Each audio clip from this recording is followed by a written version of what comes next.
¿Quiénes somos? ¿Quiénes somos?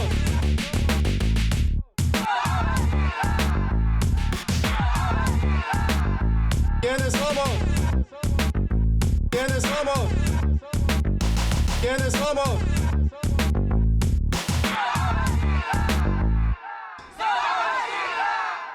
Hola comunidad, what if I told you there's a way that we can have better schools, safer neighborhoods, and healthier families? Joining us today, we have Kathia Garcia and Gloria Gutierrez with us today to talk about an actual proposition that will be on California ballot that can get us all three and much more for the state of California. So thank you for joining us today. Can you please introduce yourself, Kathia? Yeah, hi everyone. It's a pleasure to be back. My name is Kathia Garcia. I'm the high school organizer with CHIRLA. Gloria, can we hear about you and what you do? Yes. Hi, everyone. My name is Gloria Gutierrez, and I'm an organizing coordinator with California Calls Action Fund. And I work with cities across the state, like all the way from Sacramento down to San Diego. That's great. That's great. You guys both do amazing work. But here, we talked about the possibility of some amazing opportunities. Can we talk about what it is that's going to get us there? Yes, so we're here to talk about Schools and Communities First initiative, and it's going to be a statewide initiative that's going to be voters across California will be able to decide in November 2020, and it will reclaim $12 billion every single year to come back to our schools and our local communities. And where is this money going to be coming from? Yes, so currently the way it works in California is local property taxes pay our schools and our local services like senior services, our parks, our roads, things of that sort. And so what Schools and Communities First is going to do is it's going to have the corporations pay their fair share, and that's how we're going to, from that revenue, it'll be $12 billion every single year. So this isn't going to be something that impacts like my mom and my dad, right? No. So Schools and Communities First will only impact the big corporations that are currently not reassessed, and it will not affect any homeowners, any renters, and any small businesses that are under $3 million. Okay, so this sounds like this is going to be directed towards the businesses that already make money off their properties, right? Do we have some statistics on that? Because I know I've heard that there's certain places that pay only $5 for their parking spaces, yet they charge people over $25 to park there. Do you have some of those statistics for us? Yeah, so currently the businesses across, most businesses across California already are paying their fair share, and this will only impact a few wealthy investors and big corporations that just haven't been paying their fair share for over 4 decades now. Wow. Yeah. That is quite a lot. So why don't we talk about the issues that are going to be addressed, but we'll do that right after this commercial break. ¿Quiénes somos?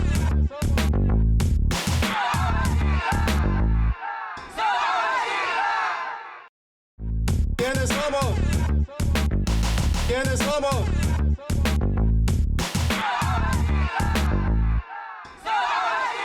Welcome back. So we're talking about schools and communities first.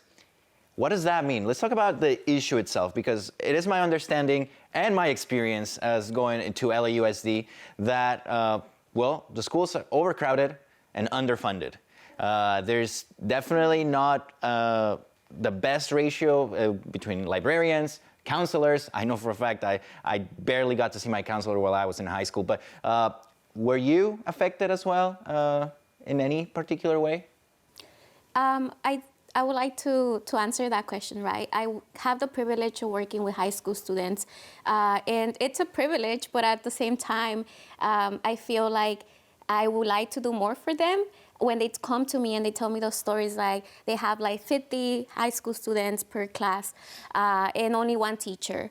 A lot of those students want to participate in more arts classes, but unfortunately, as the years have passed, a lot of these classes have been the first one to be cut down because there's just no funding. A lot of the teachers can be hired, right? We have so many amazing teachers graduating each year.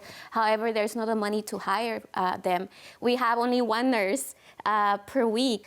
So that's terrible conditions for those students, and our students cannot properly educate themselves like that, and we need to do better. And I think the way that we can start doing this is by trying to put this initiative on the ballot on the 2020, and so that we can pass it, so that our voters also have conscious of the conditions at schools and communities, and they do something about it. So Gloria, I'm aware that the schools and communities isn't just for schools. What have you seen in the community, and how is this ballot initiative going to help the community? Yes, I think that's a very important point. So it will impact our schools in a positive way, but it's also going to impact our communities. 60% of the funding will be going towards our community. So that's senior services. Right now we're seeing a housing crisis across California. It will go towards affordable housing, funding. It will, for our libraries, the library in my neighborhood in Boyle Heights now opens later. It closes earlier. There's certain days of the week that it's closed. And for a lot of our families, that's where they can go do their homework and print their work and things of that sort. Our parks have less and less services and programs nowadays. This funding will be going towards the parks, our roads, and our infrastructure. You know, the reality is that, you know, even if it's like potholes that, you know, my dad drives through and has to change his tires frequently, right? And a lot of us feel that, and it comes out of our families' pockets, right? Public transportation, so all of the critical services that our communities need, this funding will be going towards that as well. So something I want to highlight, is this just going to be in the LA County, or is this all over California? So this will be a statewide initiative. It's going to be all across California. And what we're trying to do is we're trying to educate and inform all of our communities across California, because the reality is a lot of people don't know that this has been existing for the past 4 decades, right? For 40 years, these big corporations have been robbing our communities of these resources from our schools and from our communities. And we're the ones who are the most affected, right? The folks that need these services. What are some anti-communities and schools and communities first propaganda that folks that are watching can potentially start hearing? Yeah, I think one of the main ones that is really important for folks to just understand is that this initiative was written by grassroots organizations, by people who are affected by this, right? So one of the main things is that this will not affect homeowners, renters, small businesses, agricultural land, because we know that at the end of the day, homeowners are on fixed income, right? They're the ones who need these protections. These big corporations are making billions and billions of dollars every year. They do not need this protection, so we're trying to close that commercial property loophole. Since you've been organizing all throughout California, what has been the feedback that you've heard and you've seen with the communities? You mentioned that they were not aware, but now they're slowly becoming aware. What do you see now? Yeah, what we've been doing is we've been talking to voters across California, educating, door knocking, phone banking, talking to them, right? And through organizations like CHIRLA, they've been talking to their members, organizing the students and things of that sort. What we're hearing is that, one, it is affecting us, right? All of us are feeling it every single day. And for the parents, you know, folks just want a better, they came to this country, they want a better opportunity for their kids.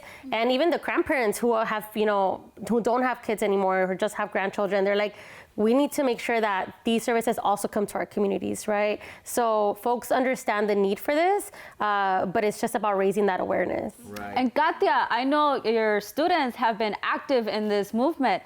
Can you explain how your students are going about to make sure that this comes to the communities? Yeah, so actually this past Saturday, we had an event with Power California Action Fund, and it was amazing. We had a goal of gathering as many signatures as possible from voters to support this initiative. And even though it was hard, those students were, you know, willing to walk, willing to be in the streets, willing to not be shy, right? Because a lot of them are very like introverted, but however, they're out there, feeling uncomfortable because they understand that they're making a difference and because they really want this. Like Gloria mentioned, you know, they feel the effects of all the deprivation that our schools and communities have had for the past years. And so they're doing something about it. And so I would like everybody to do something about it, because if we're having children like do this, then everybody else can help put this initiative on the ballot. So what are some things that people can do to make sure that this becomes a possibility? Yes, so the first thing is, as it was just mentioned, signature gathering. So what we're doing right now is this launch and push across California, and we're going out and collecting signatures so it could be on the November 2020 ballot. And that's the very first thing. Anybody who's over 18 can collect signatures. Anybody who's registered to vote in California can sign the petition. So really anybody can be involved in this, right? So number one is collecting signatures to get it on the ballot. You can go to local organizations like CHIRLA and others in your community community who are being a part of this effort. But two is just raising awareness. Like it could be as simple as talking to your neighbor, talking to somebody that you know, your family around this, right? Like saying like, hey, this is what's happening. For 40 years, wealthy investors and corporations have been taking from our communities, and this is what we're going to do. We're going to pass schools and communities first. We're going to put it on the ballot, and we're going to make sure that we get $12 billion every single year to come back to our communities. It's phenomenal, everything that you both are doing, you in the community side, and most importantly, in the high school level, you know, with children as young as 9th graders, being like activating that power, that voice. We'll continue this conversation right now here at CHIRLA TV. ¿Quiénes somos?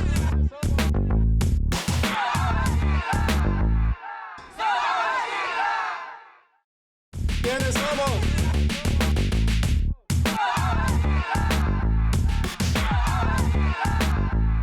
Welcome back. We're here discussing families and communities first. And let's talk about some of the challenges that we've experienced thus far, because we can raise our voice all we want, but how are we going to hold our politicians accountable, the corporations accountable, and all these challenges that come once this is in the ballot? Can you, either of you, share something about that? Yes, so the initiative does come with a couple of accountability measures. Okay. So the first one is that there is going to be a public record where any money that comes to our schools and our communities, how is it going to be spent? And that's going to be an opportunity for local communities to hold their elected officials accountable and let them know, hey, these are our priorities. This is where we want the money to be spent. Another accountability measure, or just equitable measure in our initiative, is that the schools with the highest needs, that meaning schools that have the free lunch programs, schools that have foster care program, students, schools that have the ESL programs, those are the highest need schools. Right. So not only are they going to get prioritized with this, but they're going to get additional funding with the funding that's coming to our schools, because we know that those are the schools that need the most funding. Now, I know we mentioned this previously, but I really want to make sure that we address, how about the homeowners, the property owners? They're going to be concerned over this, and we know that there's going to be false propaganda that is going to be working against schools and communities first. So how do we talk to our neighbors that are homeowners to make sure that they're on our side as well? Yeah, that's a very important point that I think in this segment we can drive home the most, right? The reality is that the opposition will be saying this, right? Mm-hmm. But schools and communities first will not and does not affect any residential property, whether that's homeowners, whether it's renters, whether it's mobile home, or even agricultural land. So even if you own 3 apartment buildings or whatever it is, it's not going to affect you. It's not going to touch anything that's residential. So that's pretty much the very basic, right? It's not going to affect them. So for folks, just to know that important fact around the initiative. How will this impact small businesses? Yeah, so small businesses are actually going to be able to benefit from schools and communities first. So any business that has a property value of $3 million or less will be exempt completely from reassessment. And that pretty much encompasses a lot of the businesses, majority of the businesses in California. So that's the first thing. The second thing is schools and communities first will level the playing field for businesses, because currently there's small businesses and new businesses that are paying their fair share, and these older big corporations haven't been doing it for the last 40 years. So it'll level the playing field, asking everybody to pay their fair share, and secondly, there's also this personal property tax, personal equipment property tax that many of us who don't have small businesses don't know about, right? So like small businesses that have refrigeration, or like dry cleaners that have their machinery, anything that's an equipment, small businesses pay a personal equipment tax on that. And so what this initiative will do is that if you're a small business which is $3 million or less in terms of your property value, then you will get exempt for the first $500,000 of those taxes on your equipment, which for many businesses is going to cover the majority of what that tax is. How are we addressing the concerns of, well, this is going to drive business away from California? Yeah, I think that's also part of what the opposition has as false propaganda, right? The reality is California has one of the lowest taxes for businesses. if they go to another state, they're gonna have to pay their fair share there, right? And the reality is that California is the 5th largest economy in the world. Right. Not just in the nation, but in the world, right? So every business wants to be here in California. And there are small businesses that are already paying their fair share and they're thriving here. There's new businesses that are opening up and are thriving here. So all we're doing is asking everybody to pay their fair share. So I think it's really important that we address our viewers that are Spanish speakers. So otra vez lo vamos a hacer para que toda la comunidad pueda entender lo que está pasando ahorita y que estamos hablando. Vamos a ver una proposición para el 2020 que va a dejar que las compañías que agarran mucho dinero aquí en California paguen lo que le toca a ellos pagar en taxes. Y aquí tenemos a Kathia y a Gloria y lo están compartiendo un poquito de lo que es eso. So, en español muy brevemente, ¿qué es la proposición? Sí. La proposición es escuelas y comunidades primero, y lo que va a hacer es una iniciativa de todo el estado que va a reclamar 12 mil millones de dólares cada año para nuestras escuelas y comunidades locales, para que tengamos los servicios y los recursos que necesitamos para salir adelante. Exactamente, salir adelante. Y para resumir, esto no va a afectar a gente que renta, a la gente que es dueño de sus propiedades y a los negocios de mamá y papá. Esto va a ser a las corporaciones que son multimillonarias, que ahorita no están pagando lo que le deberían de estar pagando. So, muchas gracias. Ahorita regresamos para continuar la plática. ¿Quiénes somos? ¿Quiénes somos? ¿Quiénes somos?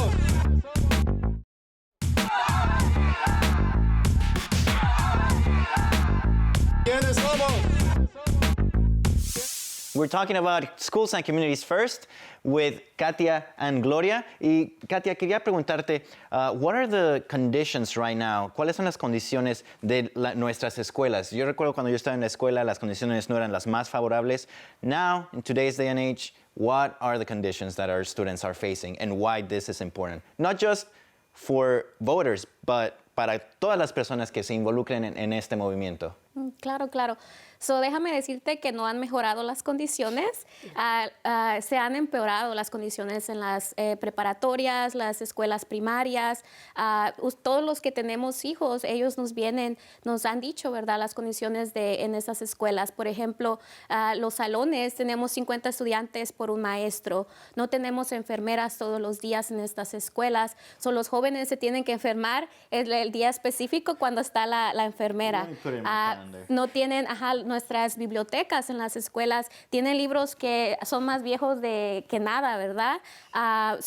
Muchas de las clases de arte han sido cortadas porque ya no tenemos el dinero para poder traer estas clases de artes. Son cosas, y puedo seguir hablando por todo el día de todas las condiciones malas, ¿verdad? Pero lo importante saber es que podemos hacer algo para cambiar esto. Y eso es tratando de pasar esta iniciativa de escuelas y comunidades primero para que esté en la boleta del 2020. Y cualquier persona lo puede hacer. But you, as an organizer for the youth, for the WISE Up program at CHIRLA, which se basa en estudiantes de preparatoria, ¿cómo es que ellos se pueden involucrar? Pues si cualquier joven o papá, no importa su estatus legal, se pueden involucrar para pasar esta iniciativa. Les podemos dar una página en CHIRLA para que colecten firmas, porque entre más firmas colectemos, más probablemente sea que nosotros pongamos esta iniciativa en el 2020. And this is, remember, it's throughout California. So not only here in Los Angeles, Yes. but all throughout. All throughout, yes. And so really it's just about making sure that everyone's involved, making sure that everyone is aware of this, right? Just even spreading the word and definitely collecting the signatures. That's going to be a call to action for everybody who's watching. Go to CHIRLA, go to your local organization that's working around this to get involved. Can you walk us through what the process is going to be like? So right now we're collecting signatures. Once we collect the signatures, what comes next? Yeah, so right now we're in the process of collecting signatures. We're going to be doing that from now till March. So we have a lot of time for people to get involved. And from there, once we qualify it, it's going to be on the November 2020 ballot. And we're going to focus all of 2020 to go out into the streets, talk to voters, especially those voters that usually don't get, mailers or that usually don't get anybody calling them. And if we don't call them, nobody else will let them know about this, right? All they will be hearing is the opposition's messaging. So we want to make sure that anybody who wants to come in and help us door knock and help us, share the word, all of 2020, all the way up to November, that we, talk to the voters and also increase our coalition. We're a coalition of organizations and labor and groups across California that are going to be, asking their local elected officials to endorse the initiative, right? Asking the local school districts to endorse the initiative.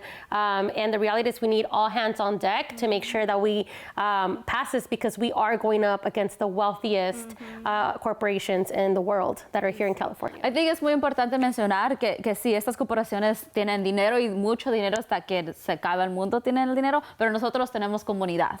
Nosotros tenemos hermanos, hermanas que pueden ir a votar y hay que aprovechar porque eso es algo que ellos no tienen.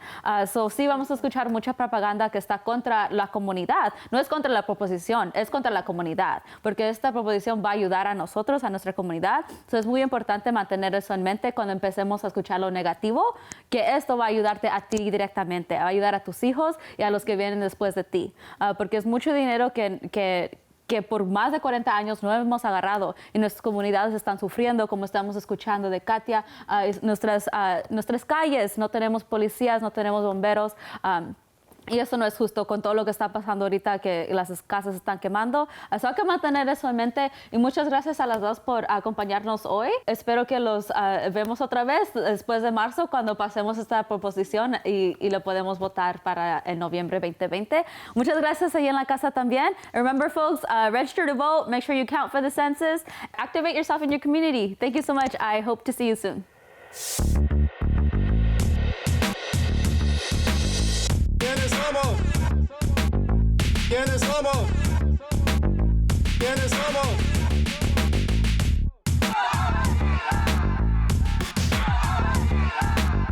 ¿Quiénes somos? ¿Quiénes somos? ¿Quiénes somos?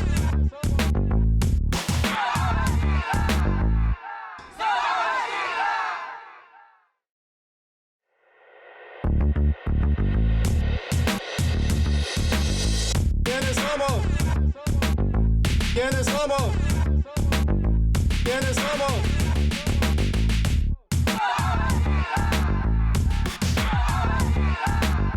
¿Quiénes somos? ¿Quiénes somos? ¿Quiénes somos?